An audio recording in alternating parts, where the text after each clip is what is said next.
Hi, Kevin. Ah! Hi, Sophie.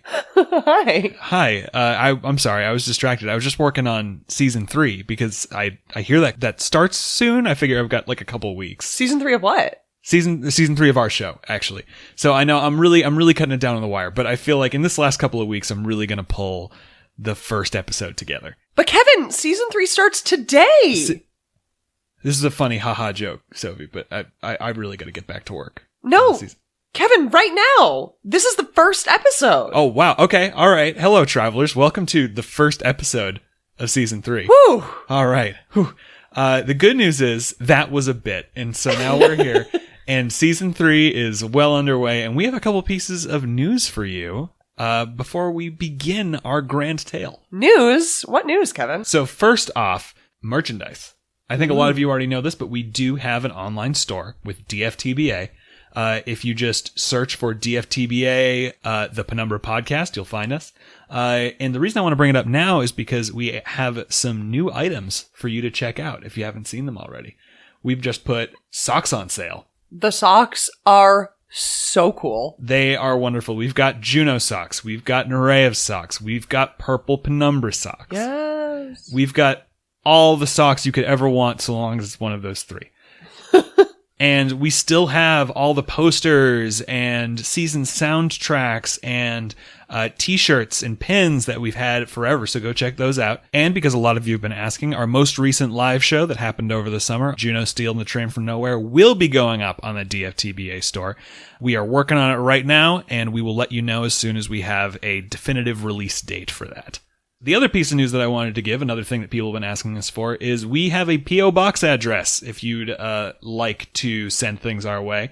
That address is P.O. Box 380829, Cambridge, Massachusetts 02138. That's P.O. Box 380829, Cambridge, Mass 02138. Please don't send anything creepy. Don't send anything creepy, and also a very specific request, please don't send food. And one more thing, I piloted a new program at the end of last season, and I've updated it and I'm continuing it with this season.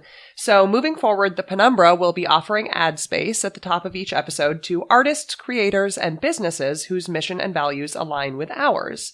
If you are interested in sponsoring one or more episodes of the Penumbra, you can email Kat, K-A-T, at thepενumbrapodcast.com for information on our rates and additional details.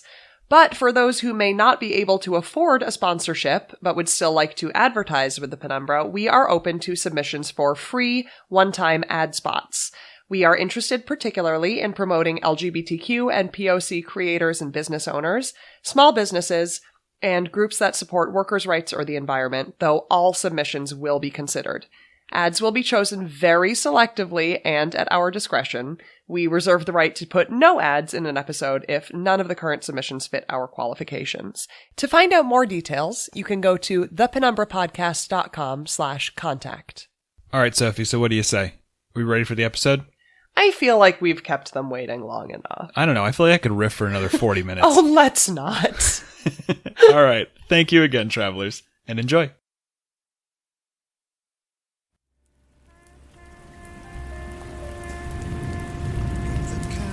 Good evening, traveler, and welcome to the Penumbra. Tonight's tale is Juno Steel and the Man in Glass.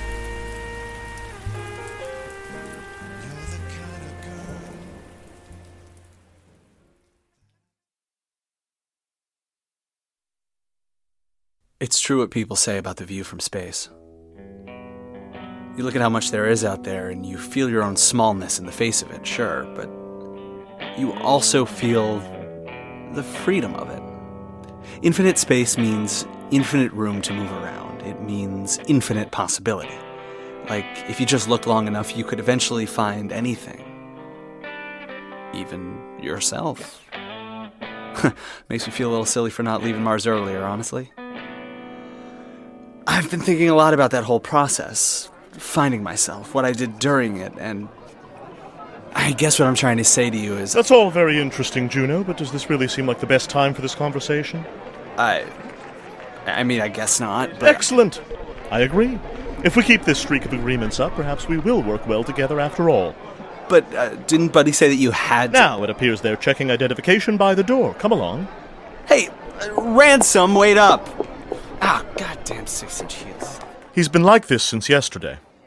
Whining, long-winded, hanging on me like creeping vines. And in fact, I'm beginning to grow concerned that he may have been like this since the day he was born. Juno Steele. There is just no changing some people, is there? I know from experience that he's competent enough, and if this position in Buddy Orinko's criminal operation works out, well, good for him. I bear him no ill will. Who has the time? But I won't save him either. Not like I have so often already. Because my name is Peter Ransom, for the time being. And I chose that moniker as a constant reminder of why I work alone. Years ago, a man told me that the first rule of thieving was to rely on those more skillful than yourself. And he was right. But he forgot the essential corollary to that advice, that if you attain enough skill, you need rely on no one. And why take that risk if you don't have to? I forgot that for a moment. But today I return to the fundamentals that made my criminal career so successful. I am alone. I will not forget that again. Though Captain Buddy seems set on making that very difficult for me. She began that particular campaign this very morning. Juno, Ransom, you will find your disguises in your quarters. You have 3 hours to complete the heist before the estate security systems pick up on our ship. Treat this as a test, darlings. Nothing else we have planned matters if we cannot steal that map. No, even earlier, I think. Perhaps Captain Orinko's campaign against me began yesterday, 15 minutes after takeoff, when she gathered the full crew in the kitchen for our first family meeting. The first of many family meetings just like it. You should all be prepared for that. My criminal strategy needs a small and tight-knit crew. And so we will eat together, meet together, celebrate together, just like one big illegal family. A family? That's so sweet! Captain A can be the mom, and Mr. Jack can be the uncle, and Miss Vespa can be the angry mom, and... Question. In this scenario, am I the brother of Buddy or Vespa? The correct answer is neither. Well, aren't we all brothers in crime aboard the Carte Blanche jet? No. Because some of us are not men, and also we are not related. They're already bringing us off track, buddy. We had to keel haul all 3 of them and keep going it alone. Hey, you want to lay off a little? We haven't even been here for an hour yet, and you've chewed us out like 4 times. What, are you keeping score? Yeah, actually, I like to keep my hands busy in meetings, and I had this little piece of paper, so Enough! All of you. That's enough. This is the other reason why I insist we think of ourselves as one unit. Because like a family, we may argue with one another. We may even come to blows. But we will grow closer until we can always rely on one another. Even if you don't like the person you're relying on. Good thing we don't have to worry about that. Now, I am about to do something very important for you all. It is the greatest service my mother ever did me, and she did it every single morning when she woke me up for school. She burst my ego. Not one of you is half as good as you think you are. Not one. Hey, that's fun. You be quiet when Buddy is talking, got it? Vespa, dear, practice what you preach. Nobody aboard this ship is the best at what they do. Not one of us is even in the top 10,000 across the galaxy, I'd wager. And if you think Buddy Orinko couldn't get the best of the best if she wanted them, why, you've simply no idea who you're dealing with, darlings. But my system has never called for the best. Because if in order to be great, you must practice consistently, then in order to be the best, you must hold yourself away and practice your little heart out until your every ounce of empathy, charm, and wit has withered away to nothing. And I need that wit. I need that charm. And most of all, I need that empathy, and that is why you are here. An Orinko crime family is built on relationships. When we plan our operations, we come not as individuals, but as specialized duos, trios, and always, implicitly, as a family. Each one of you has made the grade because you can already form one of those specialized groups with others here. Rita, darling. Yes, ma'am. Your work with Juno stretches back 2 decades. You are an extraordinarily effective hacker, and you have the patience of a saint. She's the patient one? In addition, Jet has followed your hacking portfolio for years now, Rita, and several of your most watched stream specials are based on his criminal history. You two are already great fans of one another. No way! Like, Gone in a Laser Flash? Was that about you? Yes. Saturnian Safecrackers? Black Hole Bandits? Indeed. Just Dragons? The story of 100 dragons, but not any people? I'm afraid I don't recall. Jet, in addition to Rita, has a proven history of success with myself, Vespa, and Juno. Vespa with Jet and myself, and Juno with everyone here except Vespa. Listen, I don't have a problem with her. It's the 6-inch scar across my stomach that's a little worried. Make her put her knife away and then we'll talk. I don't put away my knife. Oh, wow, Captain A. That's such a cool system. You should name it something like... The buddy system? Vespa. Now that that's settled, are there any other questions? Captain A, you forgot about Agent... what's Mr. Thief's name again? Exactly. I've said this already, but perhaps I spoke unclearly. If you need something to call me, then Peter Ransom will do just fine. That was not Rita's question. Our crime family is small because that is how you make every bond count. The relationships we've come here with are only a start.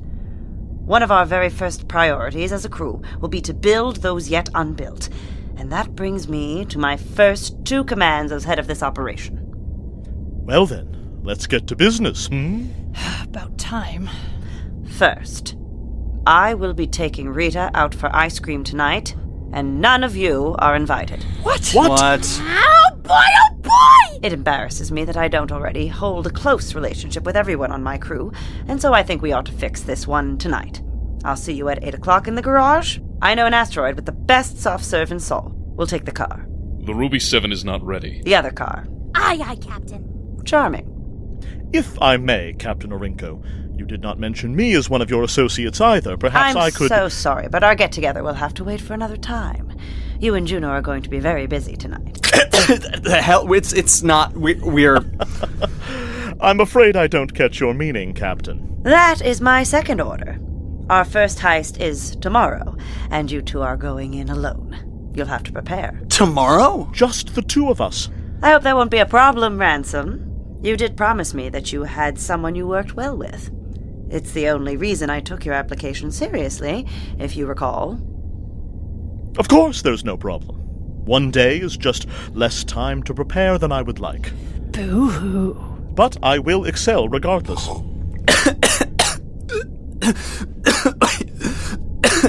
Hey, wait a minute, Yes, hold Juno? Is there something you think I ought to know? Gotta say, for 2 old friends, you two don't seem so friendly. You've barely even looked at each other. A resume is a difficult thing to write when none of your work has been tied to the same identity. Therefore, when I applied to work on Buddy Orinko's crew, I knew I would need a reference, someone with a name and a track record who could vouch for the nameless thief. Hence, Juno Steele. But then, while Juno choked over his coffee, while he cast that soft, confused eye my way, I realized the significant difference between a man and a resume. A man can elaborate. And if Juno mentioned the embarrassment of our final encounter, if he called into question my only connection to this ring of thieves, my time in the Orinko family might be short indeed. You see my face, Vespa? I'd barely even look at me too. His gaze passed me by. I considered thanking him for that later, then folded the thought away. My concerns are about you, buddy. Because you're already talking about our first job, but you haven't said a word about this big con you have us after. And the big guy told me, he promised me that you would know the full scope of each job we do. Of course. I'm happy to explain my larger plan right now if you'd like, along with all 4 major crimes that will lead to it. It's terribly exciting. You might want to put that coffee down for a moment, darling. You might choke again. I think I know how to drink my coffee, thanks. Of course. What we're after is well hidden, Juno. And before the way will open to us, we must hold 4 items in our possession. The map, the key, the blade, and the book. Wow. That sounds like a fairy tale. Oh, it's much better than that, darling. We're going to steal a legend. And now I'll tell you everything about it. Somewhere in the far reaches of the outer rim... A great thief once taught me never to let the larger picture distract you from what really matters, the current job. Rule 1 of thieving. Even if you're after the royal jewels, don't think about the queen. Think only about the one guard that holds the key and how you're going to get your hand in his pocket. The stopped clock is right twice a day, as they say. 4 times on Venus. I've never understood how to read those. Regardless, I honestly don't care what Orinko plans to steal. I know only 2 things.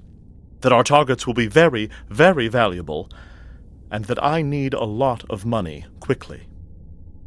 Extremely quickly. But that isn't relevant either. Not at this moment.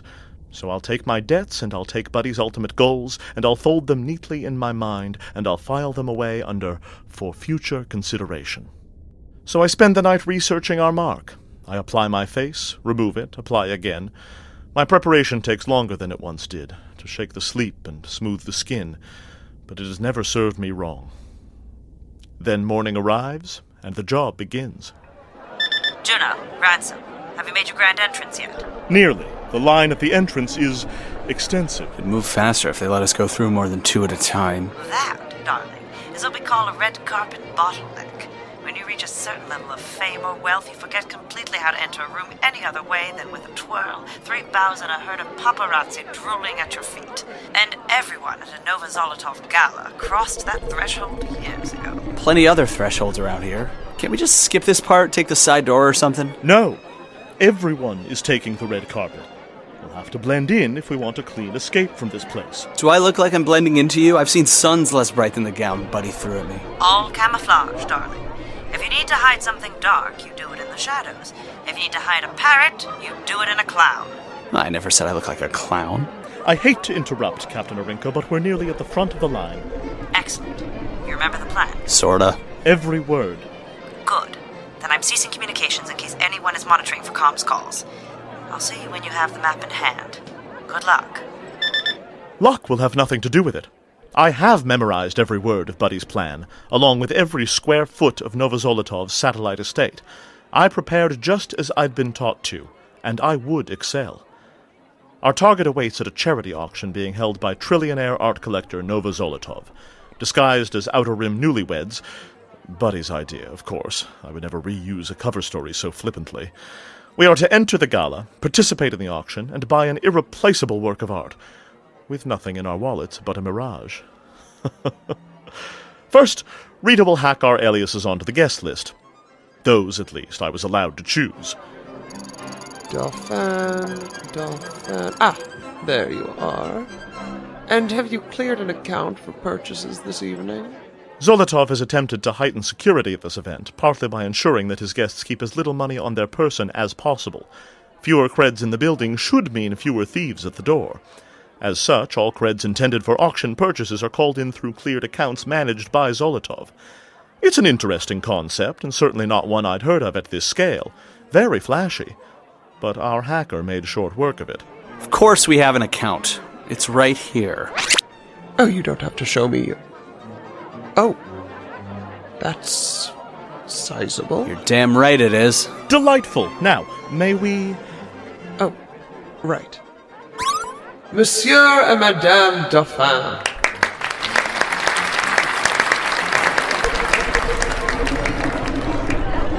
And I am certain this will work. Positive of our success on absolutely every variable, except one. Juno Steele, whose stealth leaves something to be desired. It is not just that he flashes our fake money to the guard at the door. When we walk the carpet into the gala, he attempts a turn and trips. Actually trips for everyone to see. Pretty smooth, right? Even his smile is unbefitting for a thief. It's so naive. With every flicker of feeling, that smile shifts, daring a confident second in the sun, then hiding away behind his lips, then peeking again. You can read a man's soul with a smile like that, can see his every hope and fear and love and fold it away. File under for future consideration. And for now, as we enter the Golden Hall where today's auction will take place, surrounded on all sides by paintings and tapestries that are each worth more than the entire ship we now call home, I will focus on the task at hand, and I will ensure that Juno does the same. You see this thing we're here to steal yet? In due time, dear, in due time. And perhaps we shouldn't say that word so loudly, Fine, that map we're here to steal. Sorry, I didn't know you were such a stickler for specifics. We must be careful. We will not be the first thieves to steal from Mr. Zolotov. You don't say. Nova Zolotov's past parties have been legendary, Juno. 1 part priceless art and 9 parts priceless mind-altering substances. The ultra-rich across the galaxy clamor for invitations just so they can drink and snort and inject so much that they can't remember a second of the parties they want so badly to attend, all of which makes them excellent prey for thieves. Right, and that's why security's so intense at this thing. Zolotov must be spooked or something, because nobody's seen him since he got smashed and grabbed a year ago. If a guy that hungry for the spotlight stays out of it for a year, he must be pretty shook up. Precisely. Uniformed guards at every corner. Zolotov isn't hiding his anxiety, that's for sure. Looks like he's showing it off. Okay, so where do we start? Auction begins in 1 hour. Well, I think that we should start by lying low until that hour is over and then proceeding with our original plan. Sure, obviously. Between my experience and the diameter of your gown, I think I'm likely better suited to case the room. So I will seek out the map we're after, confirm our points of exit, and scope out the other guests for firearms. That's a lot. What am I supposed to do? Not draw attention to yourself. Enjoy a refreshment, perhaps. Silently. Okay, funny joke, but seriously. Look for Zolotov if you like. You have the photo of him, yes? Just look for the man with the terrible haircut. Yeah, what even is that? Looks like a lion and a wet cockatiel had a really ugly... Goodbye. But hang on, what am I supposed to do when I find him? It does not matter whether Juno finds our host, but at least the attempt will keep him occupied for a while. To a pickpocket, the crowd offers a freedom as easy as swimming. People flow past your limbs. Your fingertips brush purse clasps when they please. It is invisibility moving like that. Weightlessness. And oh, how I've missed that solitude already. Out in the crowd, I confirm that the security guard's firearms are useless, only decorations to elaborate costumes. Then I find our target.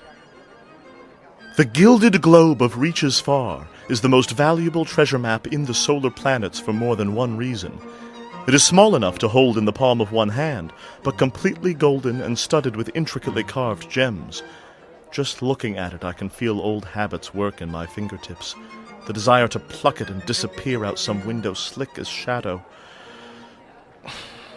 But this alone could not settle my debts. My time is running out. And I am thinking this, feeling my age upon me like an ever-growing weight. File that under for future consideration while you're at it.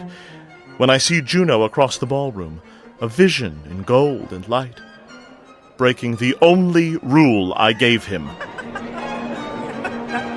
My dear Miss Dauphin, I do not think I've ever laughed so vigorously at one of these stuffy parties in my life. That's madam to you, lady. Lady! With a sneer, no one's ever talked to me that way. Madam, you are a cad and a cod, and if you keep this going, you might just be my new best friend. Juno is flirting. He's picked up some long-haired, claw-nailed young woman in the crowd, and he's putting on a face I've never seen from him before, cocky and confident, looking her up and down when she turns away. I don't have time to be livid. I allow myself a few seconds of it anyway before I shout, "Dear, dear!" Hey, and there he is now. The mysterious monsieur, well now. It sure seems like gowns are not all you have good taste in. How much would you like for the sharp-faced man in the window? I've been thinking of picking one up just like him. Toss me half what I paid and we'll call it even. Oh, you are a wicked woman, madame! Hello, my love. May I speak with you a moment? Just a sec. Come over here, Toots. I got somebody I want you to meet. Toots! You will say anything, won't you, Dauphin? It's urgent! Ooh, now he's mad. Why'd you have to go and make him mad, you bad, bad madame? Maybe we knock that price down to a third of the gown instead. At a price like that, dear, I'd be an asteroid-farming fool not to pick him up. You must bring him back to me once you've wiped that pout off his face. Sure, You must. I'll have my checkbook ready. Just give me a number. Okay. I'll, get on that. What in the hell do you think you're doing? Having a drink, like you told me. And her? She came with the drink. Unbelievable. Listen, I get that you're the master thief here. Do you get that? Do you? You're not really giving me anything to work with. I did. I told you not to draw attention to yourself. I told you. So what do you think? I was just goofing off or something? I was doing my job. Which is what, exactly? Attention, guests. Attention. We will now begin tonight's auction. If you would all kindly take a seat before the main Never stage, mind. we can begin. Let's find seats quickly, not in the back, far too obvious.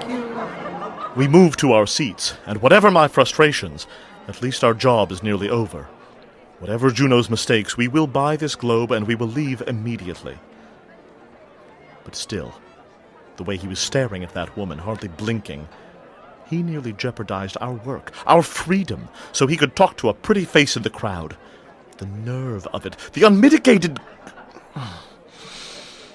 But I am a professional, and I file my frustrations for future consideration. Damn it, will you listen to me? I'm trying to tell you that. Now, dear guests, if I may present our host. Shh, this must be Rejoining Zolatan. us after a year in solitude, the one, the only. Nova Zolotovna! Charmed, you're sure. That woman you were talking to is... Yep, our Mark, like I was trying to tell you. That's right, my friends, that's right. I've spent the last year hiding away thinking about me, about who I am, about what I want, about the man I'm gonna marry any day now, just as soon as I find whatever nebula he's hiding in and drag him away from it. And now, I've been drifting out among you all night, secret as the smile on a star, just to see how you all liked my little shindig. But now I'm ready, after a whole year in the cocoon, to show you the beautiful butterfly I've become! She doesn't look anything like the person in the photos Buddy gave us. That's probably because My great transformation! The metamorphosis that nobody expected, the change that shows the real me, as I always was. I got a haircut, y'all! Oh, yes, a haircut. I see it now. That is good. way better, right? But enough about little old me. What do you say we begin the sherry? She says she changed her last name because of some tradition on Earth. Must be really confusing changing your name every time you get a haircut. Why didn't you tell me who she was? Because you didn't let me. This is the first I've heard of Juno Steele needing permission to speak. Listen, Ransom, what the hell is your problem right now? No, scratch that. I know what your problem is, so don't you feel like we should talk about it? Is there a reason you only bring this up when it's most inconvenient, Juno? Find me one convenient time then. One, because we're both clearly distracted. Perhaps we wouldn't be if one of us wasn't so distracting. The gilded globe of reaches far, dating back to the earliest caravans to the Outer Rim, with alterations placed by master craftsmen in all the years since. See the color of the jewels that mark the planets, each pure as the star it was born from.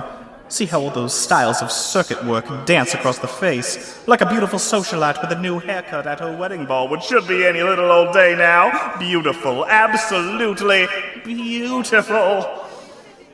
But this is for charity. So the show goes on. Let's place the first bid at 1 million creds. So you gonna bid anytime soon? Or? Delightful. You have to bicker even at the most important moment in our work. The pinnacle of piracy, this Madame Dauphin. It's my first day on the goddamn job, alright? And oh, but it shows. You wanna lay off, pal? I'm laying on because you've made this job a disorganized disaster. Fine. You wanna get out of here? Then let's get out of here. 500 million creds.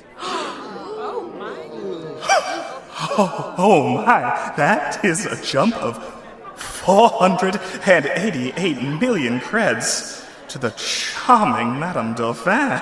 That is every cred we have. What are you doing? Oh, whatever. It's not even real money. 500 million. That's 500. Going So once. let's just pick the damn thing up and leave. Going twice.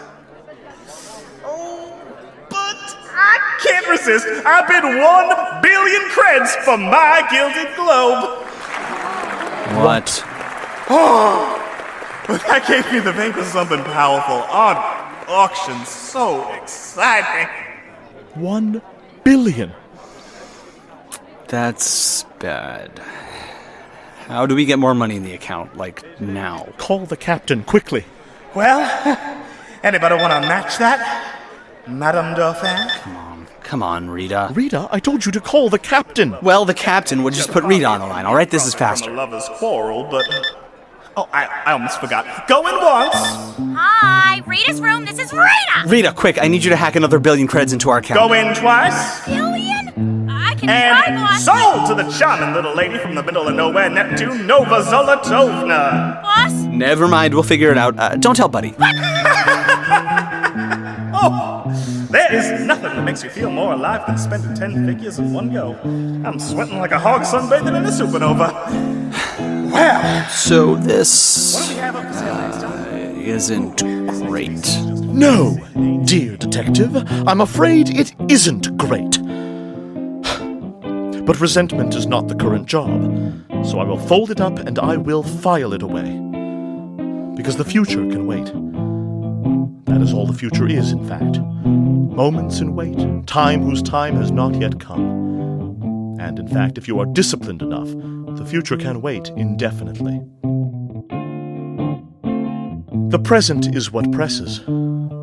And in the present, I must steal a socialite's favorite possession out from under 1,000 noses, all while having to babysit a loud-mouthed criminal novice named Juno... For future consideration. For future consideration.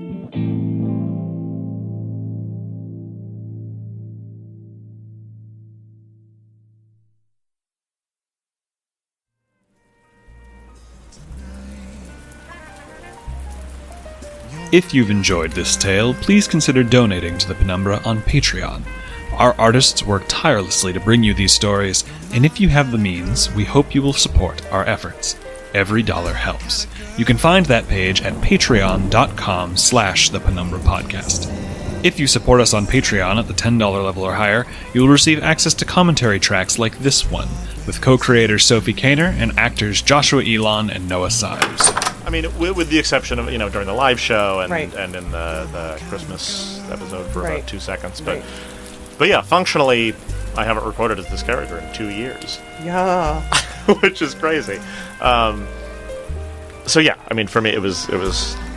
I love playing Grahame. It is wonderful to come back to him. It's like sliding on an old slipper. Just one, though. Just one. Just one. I hate that Just so sliding much. on one old Oh my slipper. god, your other foot. Was already in a slipper. Honestly, when you're... Did you know that the Penumbra has merchandise for sale? It's true. The Penumbra has partnered with DFTBA to bring you the posters, shirts, pins, and socks your hearts desire. Just go to dftba.com and search for the Penumbra Podcast. We would like to give special thanks to all who support us on Patreon, but especially to Minchowski, Laisling Voss, Lynn Go, Juno Kent Jop, NB Shaper, Jasper James, Kaylee Byers, Jameson Green, Amelia Phelps, Caroline Seidman, Jay Ochoa, Marielle Madden, Red L, Sophia Anderson, Izzy J, Kim Dauber, Ota Arcana, Garrett M, Jay Yanazelli, Karen ZH, Reagan, Kim Zeigen, and Jamie Gunter for their incredibly generous contributions per episode. Thank you.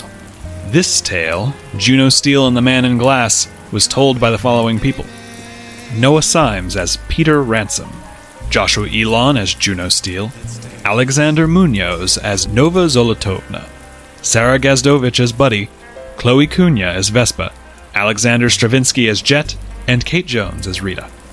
The Penumbra is created and produced by Sophie Kaner and Kevin Vibert. If you wish to know more about our ever-expanding, infinitely creative team of artists, musicians, editors, designers, and managers, you can read about them in the show notes of this episode. I'm afraid that is our time for today, dear travelers. We hope you will join us again soon.